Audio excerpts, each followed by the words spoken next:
What's going on, everybody? Welcome to episode 4 of Talkin Track. I'm your host, Armany DePaul, the voice of FMU Athletics and writer for the Daily Downforce. We got a special episode for you guys today. I talked about in the earlier episodes how I was planning on bringing some guests to help, really explain or help explain motorsports here in South Florida as it continues to grow in this area. And Paul, my friend, you have the honor of being the first guest here on Talkin Track.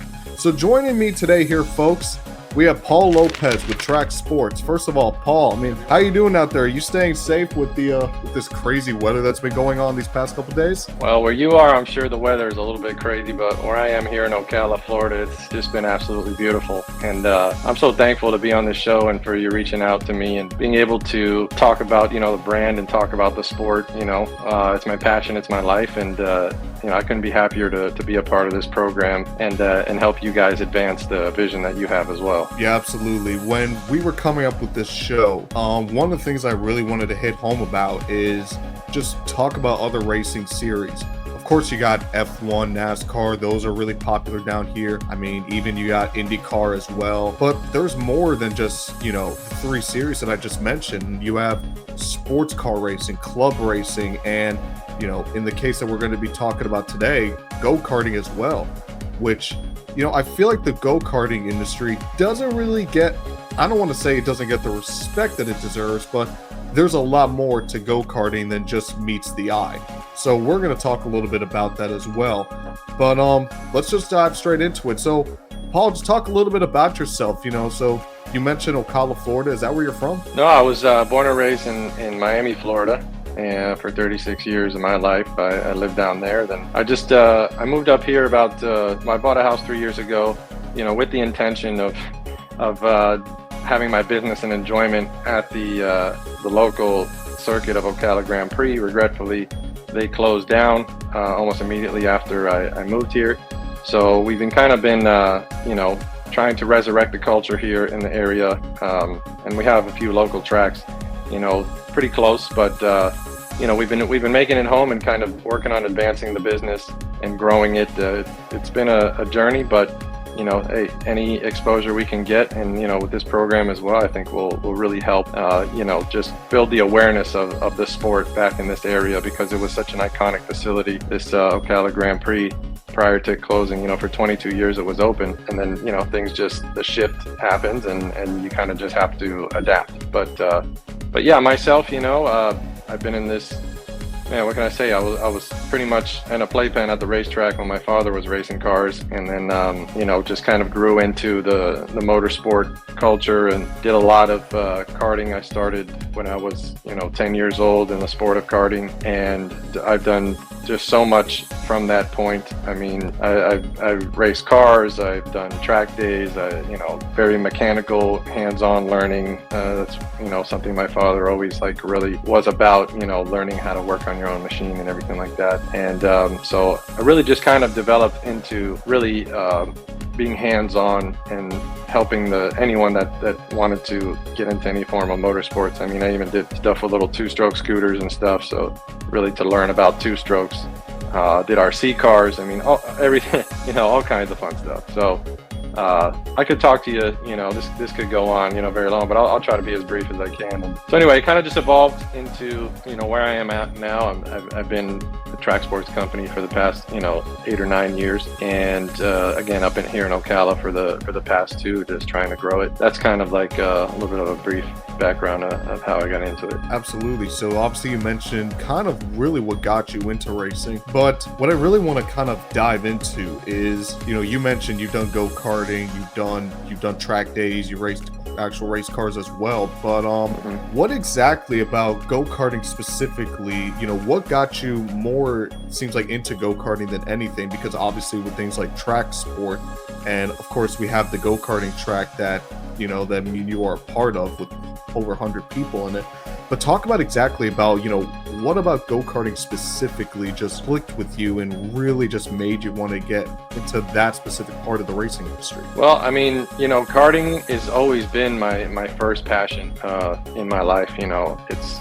There's something about being behind the wheel of that machine that really challenges you as a driver. It really gives you the most connection to all of the physics of what motorsport is. You know, there's no driving aids. Some karts have gears, but some don't. And I more prefer the ones that don't have gears because they really focus on you as a driver and really working on your core skills. So I love karting in that aspect of driving. It's the most visceral, most intense driving experience you'll have, and it's highly accessible and affordable to the average person. So it really appealed to me in that regard. Do this as a business and something that I personally love, and something that I could be, you know, have more access to normal people and helping them out get into motorsports. You know, it's just, as far as the drive aspect, there's nothing, you know, more physical. It can, you know, it can be also very like helpful and therapeutic to someone. You know, I don't like going to the gym, but I love driving a kart. So, you know, it gives you a nice workout too. But yeah, man, like I said, just the accessibility, you know, and really just kind of like my background leading up to that really kind of pulled me into karting and just making a lifestyle out of it and developing into a business. Absolutely. You know, I've been doing go-karting really since about 8-9 years old. I mean, I just did my first track day last week at Homestead, and you know, you hit it on the nail when it comes to go-karting. It's the physicality. It really teaches you how to drive. You know, I've been on many different go-kart tracks. You know, when West Palm Beach Raceway was still around, I remember that was my first outdoor race, and it was in the rain, and just to feel the kind of car, really learning how to drive. We'll get into that later on as well, in terms of like, you know, kind of being a stepping point for racing as well. But I agree with everything you said about go-karting, just hitting it in the nail in terms of really teaching you how to drive. And in a way, you can even make an argument that I don't want to say it's more dangerous than just driving a car, but you almost have nothing protecting you. You just have essentially the chassis, and then that's it. You know, cars, you know, it's more cases than not you're enclosed, unless, you know, maybe besides an open cockpit with a Formula car. But, you know, with go-karts, you know, if you get into a crash, you can look, you know, there's some videos out there where it's not pretty. I mean, I've had 2 concussions from racing. Yeah, that can happen as well, but, you know, also you can go at a much more relaxed pace. And if something does happen, you spin out off track, for example, you're only going to end up, you know, 5-10 feet off the track, you know, if you make an error. So it really allows you to kind of take it in a lot of steps.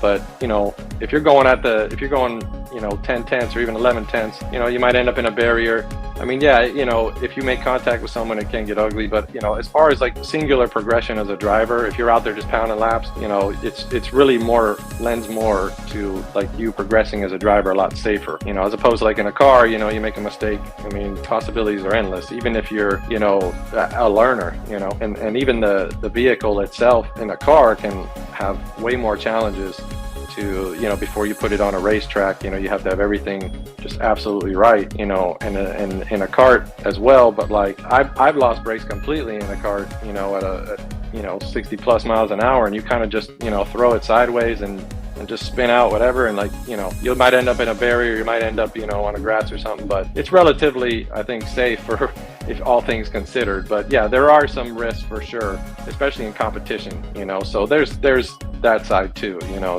There's driving, you know, working on yourself as a driver, pounding laps like as an individual, and, you know, that carries certain risks but very minimal. And then when you get into competition, it kind of, yeah, exponentially will increase, you know, the risks and things like that. Absolutely. So let's talk a little bit about, obviously you have it on your shirt, track sports. I believe it's track, race, and karting, correct? Yeah, kart sports. Yeah, it was just an acronym I came up with. I thought it'd be cool, you know, to kind of, you know, have the word kart spelled backwards and kind of create an acronym.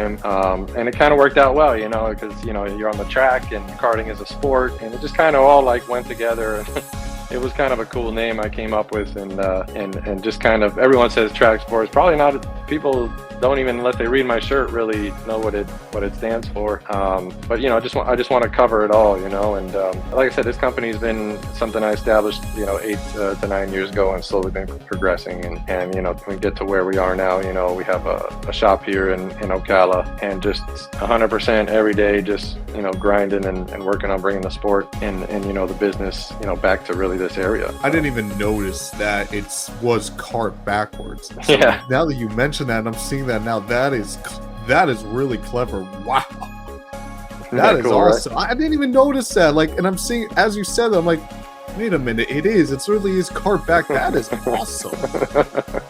Yeah, right, that cool. is probably the most clever, like, acronym I think I've ever seen. I'm almost speechless just from that. That is awesome. Cool, man. But, I'm glad you like it, and I think that's, I don't know. I mean, I'm not like a super smart guy, but I think it's just, a way to increase appeal, and people see, hey man, like this guy, he's really passionate, Yeah, that is passion on display 100%. But talk about exactly how you got started, or really what got you inspired to start track sports and what it means to you. I know you dived into it a little bit, but really talk about where it began. Yeah, well, I was into the sport of karting, my whole life and everything like that. And, like I said, I mean, my father was racing him before I was born. And so motorsports was always a part of me. But, I got into karting when I was 10 years old and did some competing, in Miami and everything. And I kind of just like been up and down in that, in and out of kind of the sport a little bit over my lifetime. And then, as you get older, you start thinking to yourself, well, I've had a normal job, and then, you just want to do something more, you want to feel like, I want to pursue my passion, but I also like want to make a difference in the sport that I love, And so I just kind of decided, I actually started out just renting kart, I was like, I want to try to generate some income with the sport. How do I do it?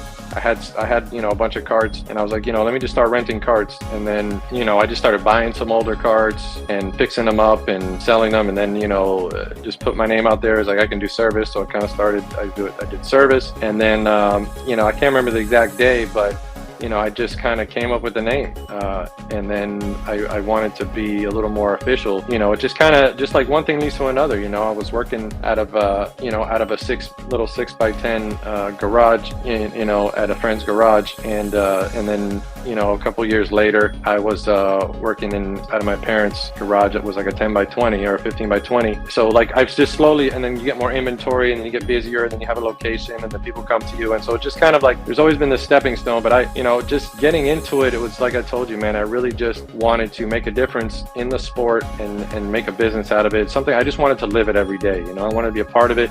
I was like, I don't want to have a normal job. I want to, have the freedom to do what I want. And it didn't just snap and then you're there, it's just, you have to work your way into that, and now for the past 3-4 years, I've really been able to be self-sufficient and do this every day of my life.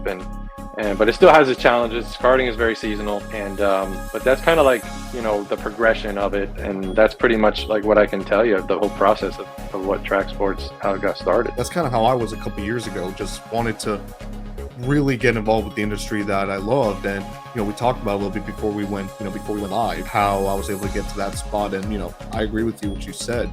Just you want to be able to do what you do, and you want to be able to give back to the industry that really has done so much for you and that you love so much.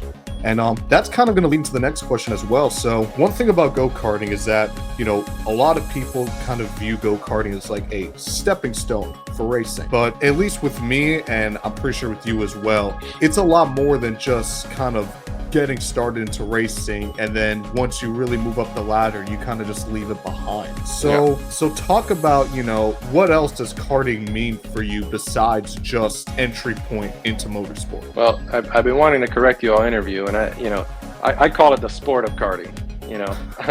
You call it go-karting, and I distinctions of what go-karting to me is like bumper carts, and you go to these places, that these rental places, and that's go-karting. But the sport of karting is very different, and I think you can understand the differences between what a pro kart and being in an actual, what the sport of karting is versus, a bumper cart, and the places you go, like with with the families and stuff. That to me is what go-karting is. So, and as far as a stepping stone, yes, it is, but also it should also be should be a destination, because people usually start karting when they're young, and they want to progress, and they're like, okay, my goal is to get to cars, and so they just go up the ladder, and then they're like, okay, we did what we need to do in karting, now we're just going to do cars. But it's like an athlete gets to the NBA or the major leagues, they don't stop training just because you're in the NBA and now you're in the big time.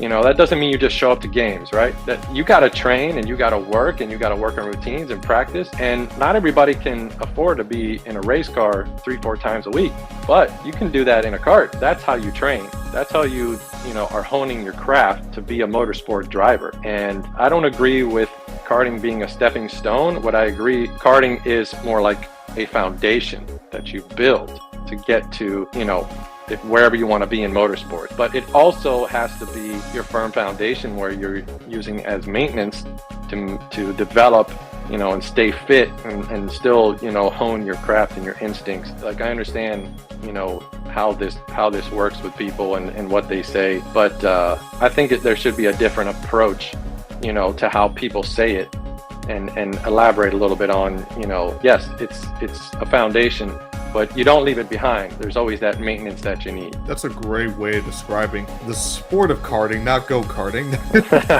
That's a great way, a foundation rather than, kind of just the first step to take. So finally, this is the final question I have for you. So we talked about, of course, karting in South Florida, and of course, Formula One with the Miami Grand Prix. NASCAR's been in South Florida at Homestead Miami Speedway for almost over 20 years at this point. Of course, you got like the SCCA, you got FARA, you got your local clubs. As racing is starting to grow here in South Florida, where do you see the sport of karting kind of fitting into the industry as the overall racing sphere starts to grow in this area? Well, I wish it was more in South Florida. I wish there was more. I wish there was more awareness. I wish there was more involvement. Karting, it does have a certain age group, and also, regretfully, it has a certain size of person that can even be in the sport. So, there's a lot of other sports, and motorsports and cars that, that's why and people relate more to cars, because it's just everyone owns a car, right? So people relate more, and cars, they have different shapes and sizes and sounds, and so karting is more of a, kind of like a basic, like a linear, look to it, and there's a certain type of person, that can even drive this. I mean, even, health-wise and all this stuff. So I think karting will always, it's always going to have a limit. And, this is my lifestyle and I live it. And I would love to see, more tracks and more involvement and, just more people being interested in it. But I think it because I that's my lifestyle, I kind of maybe am more biased towards that. But there is also a reality of it's just not accessible for everyone. And there's, a lot of people don't even understand it. Like I said, everyone owns a car, and they understand, oh, that's a car, and then, oh, cars, speed, and you can see speed in a car and everything like that. And Formula One, it's, those are, it's a pinnacle of motorsport, what people call it. And those cars are like nothing else on the planet, and that's viewed as like the highest level of motorsports. And obviously, there's these TV series that are increasing appeal and everything. And so people are more familiar. And also the car world has a huge business market behind it. Huge. That's why all of these, series come to town and go to different tracks. It's a very profitable, market. And, even the displays on the cars, you can see on a kart, I mean, it's like this big, so it's you can't really see it on TV, and it's just like I said, the motorsport world and the car aspect of it, I think because of all the financial backing to it and the accessibility, and just the people that can relate to it, it's just more common. It's always going to be at a different level than what karting is. And so karting is just kind of like going to be where it should be. And like I said, it just should be the foundation, and also, your maintenance, and, but there is a limit, obviously, like I told you, with age and even the size of the person. And some people just, they just have to go to cars, to even be in motorsport at all. That is really a good way of putting it. It's like, karting is kind of that, it's like a niche in motorsports, and motorsports even in itself is kind of a niche sport. But karting itself is in that kind of niche. But I wouldn't even necessarily say that's a bad thing. Everything has, their kind of purpose in, a certain industry or a certain place in the world. And in karting, usually if you're in karting, you're really like that die-hard motorsports fan, whether you're just trying to get into it or, like you said, you're trying to build that foundation and keep that foundation. So even though karting may never grow because of obviously the things that you've said, to the level that an F1 or an IndyCar or NASCAR will, it still holds its important place in the motorsports world. Yeah, 100%. And even in the U.S., just going back to like the growth, there is a limit even just because of our location. In Europe, the UK, Italy, man, karting is like a friend told me, it's like you grow up in Italy or the UK, it's like you're either going to play soccer or you're going to do karting. Like, in the US, it's not really like that. There's all kinds of options, in the US as far as what sports, your parents are going to either move you towards or what's popular, so it also has to do with our location. Luckily for us in Florida, we can do, karting year round. And so that helps as well. But also, the people that are up north, if you look at they have incredibly successful programs, because they're seasonal. So people are more like, because it's more of like a limited time offer, people are more like inclined to just pack the tracks, and when they can. Location also plays a big part as to, where the sport of karting, the growth of it and things like that, and the limits itself. Well, Paul, I want to thank you so much for coming on to the show, help really bring forth, the sport of karting here in South Florida and really just in general. We talked about it, like I said, it's a niche, but, it's something that, it really does deserve a lot more attention that it gets because, like you said, the foundation and what it means to so many people and, even people like yourself where you dedicate your whole life to it. So I want to thank you so much for coming on and being the first guest, like I said, of Talkin Track. Yeah, man, I'm happy to share any information I can and grow the awareness, of the sport of karting and track sports and just motorsport in general, and really helping you achieve your vision that you have for this series as well. So, I'm very thankful, and I hope that we can follow up in a future episode and talk about, wow, man, like we had some growth from that, maybe looking to do it again, and I hope that I can get, build the awareness again of track sports as well, and even in this area where I'm at. Absolutely. You want to come back on the show anytime, you're more than welcome to. And is there anywhere we can find, whether you personally or we can find track sports like on social media? Yeah, you can follow it's TRAK Sports on Instagram, and also on Facebook it's Track Sports. There's no periods, it's just TRAK Sports. It's all one word on Facebook as well. So if those are really the two main avenues that I use to attract people and to build awareness of what track sports is about. So it's very simple. Paul, like I said, thank you so much for coming on. Greatly appreciate it. This is Paul Lopez, ladies and gentlemen, of Track Sports, the first guest here on Talkin Track here on Remix Sports Media. If you guys want to follow us on our social medias, you can follow us on X and Instagram, Talkin Track Show. Please make sure to also follow Remix Sports Media as well on X and Instagram. That's going to do it for us here, folks. We're going to wave the checkered flag. This is Talkin Track here on Remix Sports Media.